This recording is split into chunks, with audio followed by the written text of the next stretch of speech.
I recently read The Motivation Manifesto by Brendon Burchard. If you're lacking motivation, you've likely forgotten one important thing. You have the power to choose. When you spend enough time being pulled around by fears, cravings, and other people's agendas, you forget that you can choose the direction that you want to take your life. The instant you choose to be, have, or do something greater in your life, and believe that something is truly inevitable, because of your innate ability to learn and grow, you will arouse a powerful internal energy. Once you choose to believe that something great is on your horizon, you can choose to connect everything to your vision. When you feel obligated to tidy up, you can reframe it as an opportunity to optimize your environment for mental clarity, which in turn will help you work towards your aim. You can make getting groceries and cooking dinner a motivating experience by choosing to see that preparing a healthy meal might help you reach your ultimate goal. If you're told to do something at work, make it feel like your choice by choosing to see how it could lead to something greater. In essence, you can choose to see every disciplined action as a means to getting you to where you want to go. After all, discipline breeds more discipline. The root of the word motivation is motive, reason to act. Choose the reason behind your actions, and you'll never be short on motivation. To reaffirm your power to choose every day and resist the pull of your fears, cravings, and other people's agendas, look in the mirror and declare, "Today, I shall choose something greater." This declaration will activate your motivation.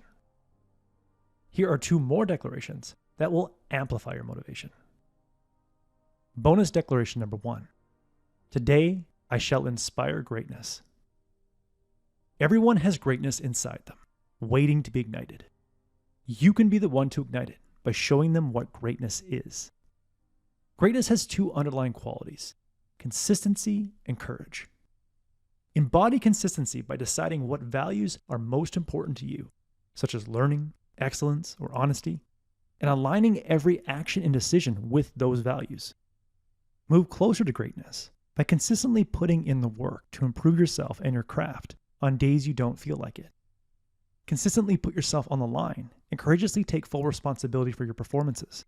That way, when you fall short, you point the finger at yourself and use that pain to accelerate your learning and deepen your commitment to greatness. And most importantly, have the courage to not care what people think about you, as long as you act according to your values. The late, great Kobe Bryant was once asked, "How did you deal with the critics who said you were overrated early in your career?" He said, "I was so focused on becoming one of the greatest that I literally could not hear what people were saying. It was like the gates opened and I ran with the blinders on, like Secretariat." Wake up each day with the sense that your gates have just flung open and see greatness in the distance. Pursue your greatness so that others will too.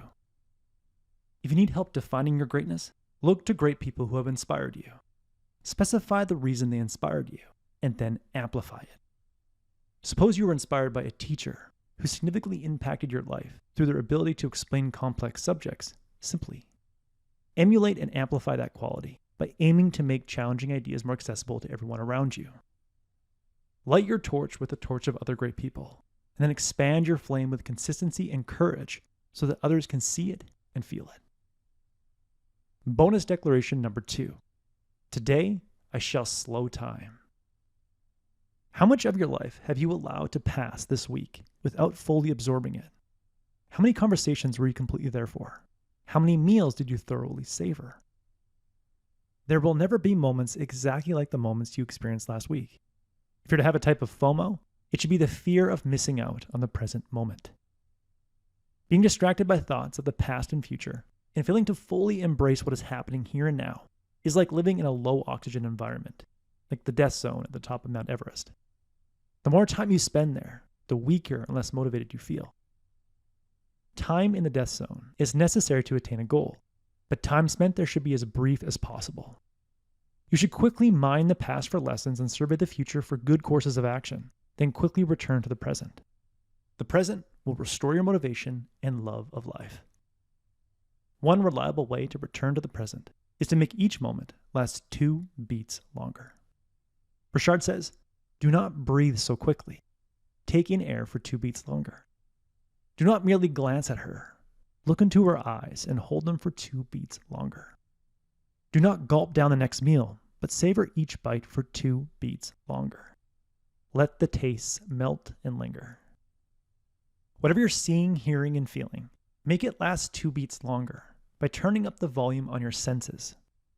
When you consciously enhance your senses, you prolong your time in the present.